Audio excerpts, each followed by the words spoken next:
নমস্কার বন্ধুরা, আজকে আবার একটা নতুন রেসিপি নিয়ে চলে এসেছি। আজকে ছানার মালপোয়া করে দেখাবো।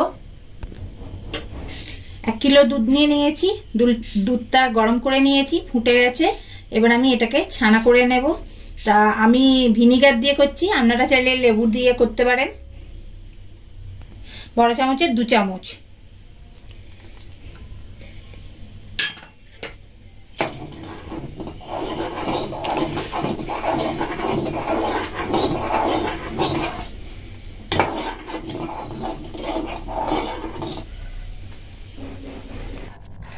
মালপোর এটা মেখে নেব।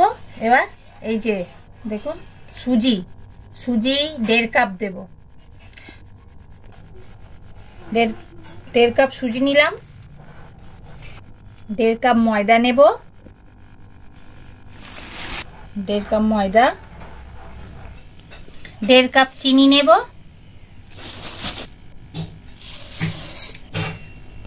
এগুলো কিন্তু মালপোয়া করতে গেলে কিন্তু ব্যাটারটা তৈরি করবেন যেটা, সেটা সমান সমান সব নিতে হবে, তবে ভালো হবে। এটা ভালোভাবে আগে মিশিয়ে নেব। আর এখানে দেখুন, আমি বড় এলাচ নিয়েছি। বড় এলাচটা নিলে কি হবে, সেন্টটা ভালো ছাড়বে, ওই জন্য বড় এলাচ নিয়েছি। আপনারা চাইলে ছোট এলাচও দিতে পারেন, অসুবিধে কিছু নেই। তাই বড় এলাচটা দিলে ভালো সেন্টটা ছাড়ে।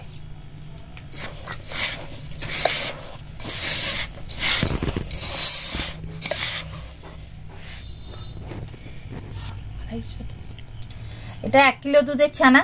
তা ছানাটা আমি যখন করেছি, তো ভিনিগার দিয়ে করুন আর লেবু দিয়েই যেটাই করুন, ভালো করে ছানাটা 2-3 বার ধুয়ে নেবেন।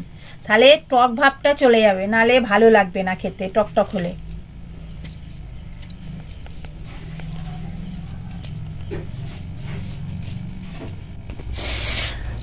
যেমন করবেন সেই পরিমাণ জিনিসগুলো দেবেন। আমি বেশি করবো বলে একটু বেশি দিয়েছি। আপনারা যদি কম করেন একটু কম দেবেন। সবটা ভালোভাবে মিশিয়ে নিতে হবে।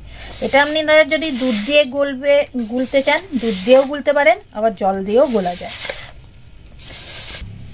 আমি এটা জল দিয়েই গুলবো। আপনাদের দুধ থাকলে অতি অবশ্যই দুধ দিয়ে গুলতে পারেন। দুধ দিয়ে গুলে কি হয়, জিনিসটা আরো নরম হবে, আরো ভালো হবে। জল দিয়ে গুললেও ভালো, মানে মাখাটাই তো আসল। মাখাটা হচ্ছে আসল, মাখতে হবে ভালো করে। ব্যাটারটা যত ফেটাবেন তত জিনিসটা, মালপোয়াটা যখন করবেন ফুলবে তত, আর খেতেও ভালো লাগবে। ভেতরটা একটু দেখবেন শক্ত থাকলে ভেতরটা ভালো ভাজা হবে না, ভালোও লাগবে না। আর যদি ভেতরটা ফাঁপা হয়, জিনিসটা বেশ ভালো ভাজাও হবে, খেতেও ভালো লাগবে। মাখাটাই, ওই জন্য তখন প্রথমেই বলে দিলাম, মাখাটাই হচ্ছে আসল। এর থেকে বেশি আর পাতলা করব না। যদি লাগে তখন একটু জল দিয়ে ঠিক করে নেব।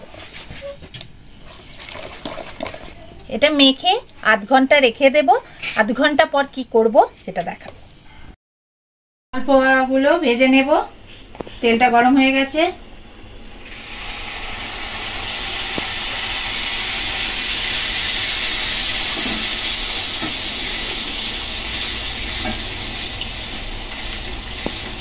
দেখুন তো সুন্দর ফুলছে, দেখুন।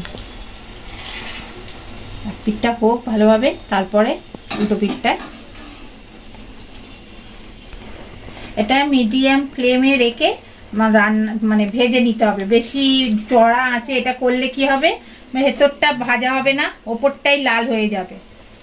হ্যাঁ, একটু মানে এগুলো একটু সময় সাপেক্ষ ব্যাপার, বুঝেছেন তো। একটু সময় নিয়েই ভাজতে হয়, কেননা নালে ভালো জিনিস ঠিক খাওয়া যাবে না। এটা ভাজা হয়ে গেছে, তুলে নেব। ভালো করে তেলটা ঝরিয়ে নিতে হবে, যেন কোনোভাবে তেল না উঠে যায় এর সঙ্গে, মালপোয়ার সঙ্গে, তাহলে ভালো লাগবে না। বাকিগুলোও এরম ভাবে ভেজে নেব।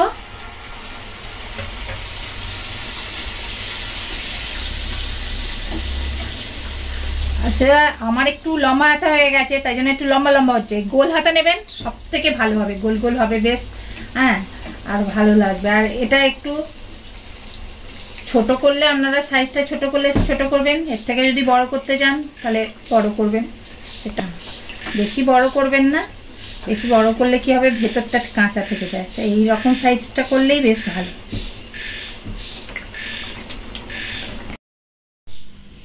এরকমভাবেই বাড়িতে তৈরি করে খেয়ে দেখবেন, খুব ভালো হয় এই মালপোগুলো, ছানার মালপো।